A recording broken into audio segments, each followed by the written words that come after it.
আমার আল্লাহ বলেন, হে পৃথিবীর মানুষ, হে আমার বান্দারা, তোমরা দুনিয়ার মধ্যে গিয়েছো, আমি তোমাদেরকে দুনিয়ার মধ্যে পাঠাইলাম।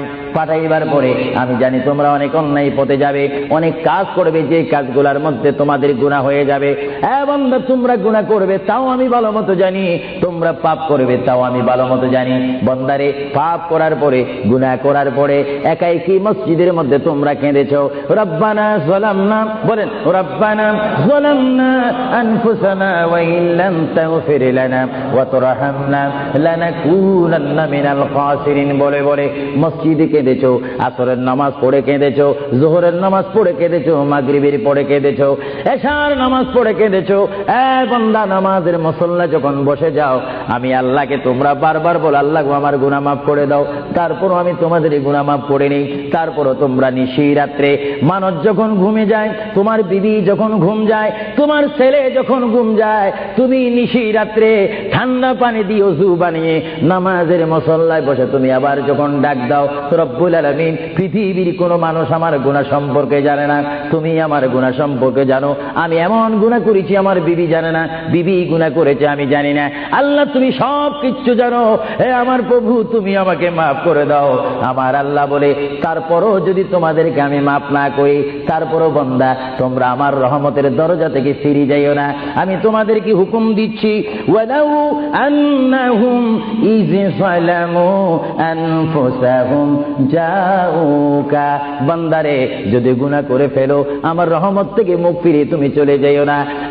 বান্দা, আকাশ পরিমাণ যদি গুনাহ করো, পাতাল পরিমাণ যদি গুনাহ করো, সাগরের পানি পরিমাণ যদি গুনাহ করো, পাহাড় তুলনায় যদি তুমি গুনাহ করো, আমার দরবার থেকে তুমি নিরাশ হইও না। বান্দা, আমি তোমাকে একটি রাস্তা পাঠাই দিচ্ছি, একটি পথ তোমাকে আমি দেখাই দিচ্ছি। সেই পথটি কোন পথ তোমরা জানো?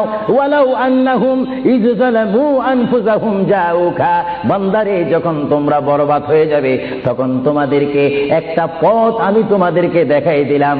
সেই পথটির নাম হচ্ছে আমার রাসূলের মদিনা। জোরে বলেন সুবহানাল্লাহ।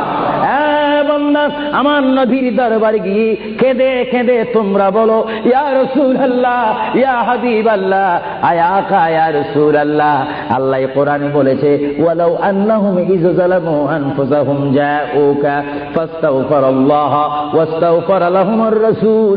আল্লাহ বলেছে, হে বান্দা, তোমরা ডানে না গিয়ে, বামে না গিয়ে, পিছে না গিয়ে, তোমরা সরাসরি আমার নবীর কদমে চলে যাও। আমার নবীর কদমে গিয়ে আমি আল্লাহর দরবারে তোমরা তওবা করো।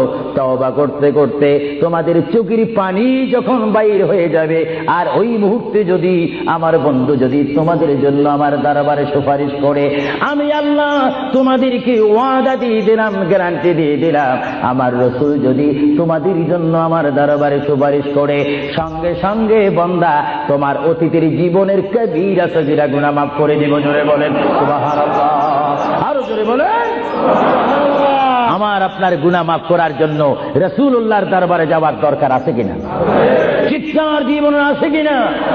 এটা কোরআনের অপব্যাখ্যা নয়, কোরআন শরীফের আয়াত। ওয়ালাউ আন্নাহুম ইয যালামু আনফুসাহুম জাউকা, যারা তাফসীর পড়েছেন, তাফসীর জালালাইন পড়েছেন, টাইটেল পড়েছেন, বুখারী পড়েছেন, মুসলিম পড়েছেন, ইবনে মাজাহ পড়েছেন, সিয়া সিত্তা পড়েছেন, হাদিস পড়েছেন, ইজমা পড়েছেন, কিয়াস মেনেছেন,